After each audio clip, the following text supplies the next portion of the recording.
Hello guys, this is Low Tech Gaming here, and we're going to take a look at the dev branch notes for patch 0.19. What is it? It's interesting because of the fact that there's nothing really significantly added, but I feel that it is in the lore to things to come, subtly. Let's just dive into it, and I'll explain why in a little bit. Actually, I'll explain why right now. So, if any of you guys have been looking at the the dev blogs that they have every now and then or so, you would know that they talked about a new resource called Refined Fuel. Refined Fuel essentially works as an upgraded form of just normal fuel. Well, what is it? Normal fuel has, I guess, a average efficiency rate. Refined fuel is actually consumed at 33% the normal rate. What does that mean?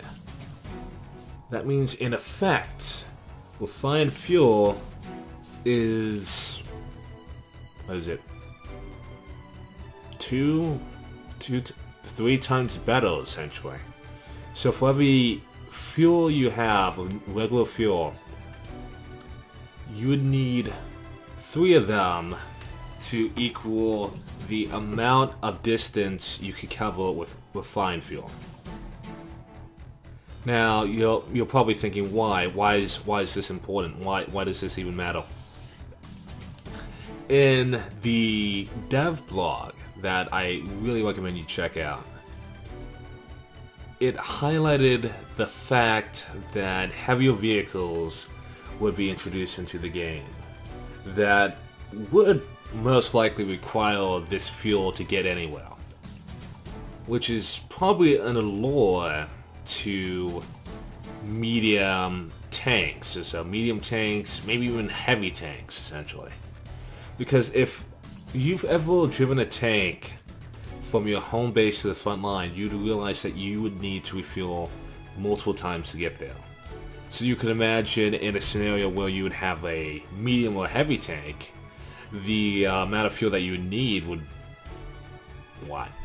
increase by 50 to not 100%.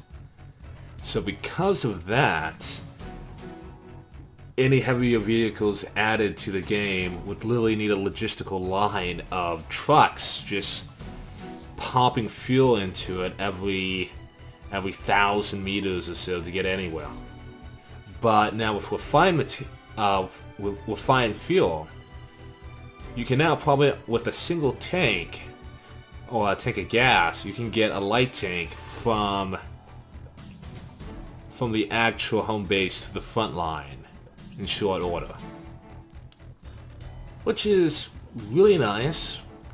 It reduces the amount of need to make multiple stops trying to get a tank to the front line. The only con is the fact that you will probably become very dependent on refined fuel to go those long distances, and a lack of refined fuel might bog down an assault entirely, especially if heavier tanks are added that have probably a 50 to 100% increased need of fuel to go the same distance. To put that in perspective, that means that essentially, let's say that it took 300 fuel to get a light tank from the home base to the front line.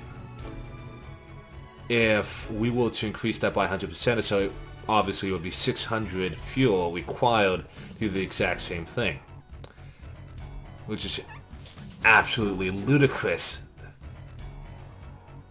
But with the refined fuel, so that actually margins it down to 300, the same amount that normal fuel would be used for like a light tank.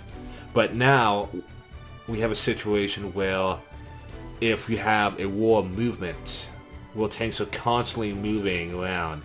If there's no refined fuel there, you could find it where you are constantly running out of just normal fuel, as it's just not enough to keep your tanks filled up, basically. So it's just not enough to keep them going.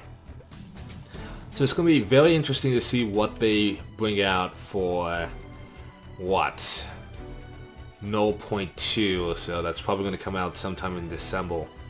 As if we do get those heavier vehicles, it'll be interesting to see how well they work, basically, under the circumstances. Now, moving on to the other changes that we have here. We have the Advanced Mining Facility.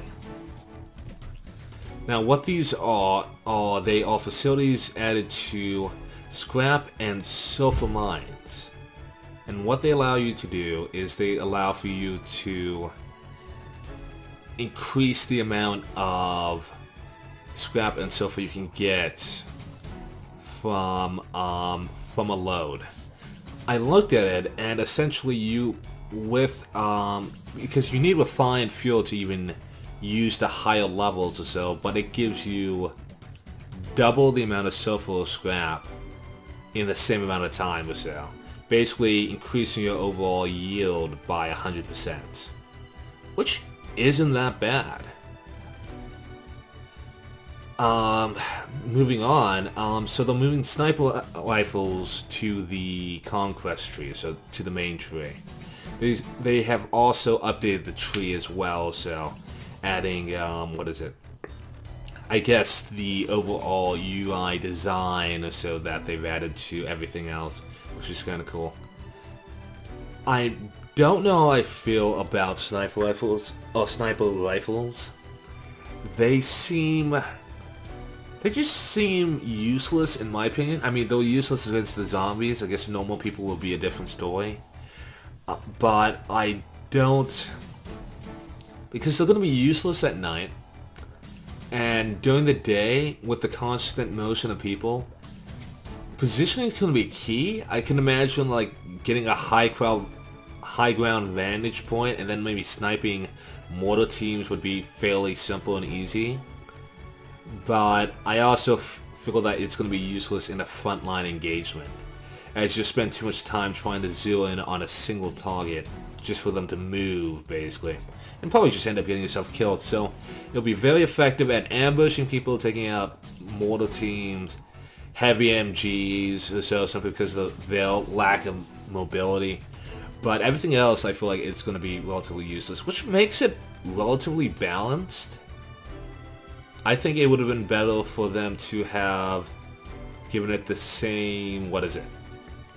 Maybe a little bit more of a time to actually aim than the rifle.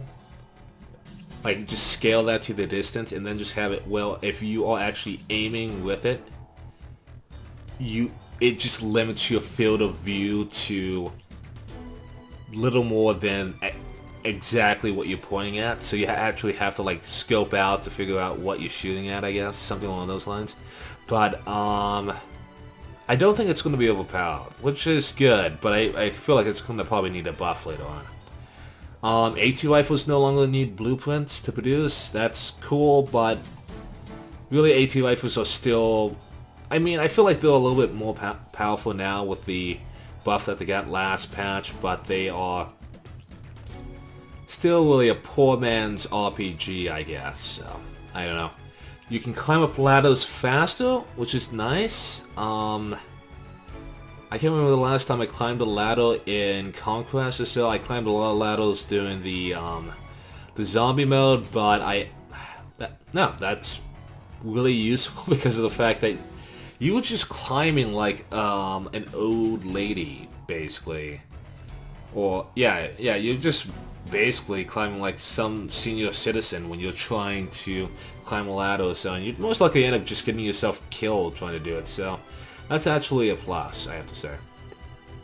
This is also a very important change. So they're upgrading the engine from, what is it, the Unreal Engine 4.16 to 4.2. which I guess gives them better optimization. So what I would hope is that as they continue to get updates on the Unreal Engine, they might be able to consistently increase the player capacity per region. This is because, unlike other games, Foxhole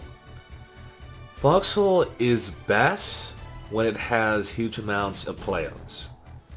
Like, the fun level for Foxhole increases with the amount of players, because you can imagine if we had actively 2,000 people always involved in the World Conquest War, basically, you would find yourself in a situation where you'd never run out of weapons. Well, actually, see, the way I see it is that you have a percentage. Let's say you have 5% of the people who will always do logistics. So you'd have maybe 50 to 60 people, 60% of people always just fighting on the front lines or so, and then you maybe have like a middle ground of people who are going back and forth or so, or doing whatever basically.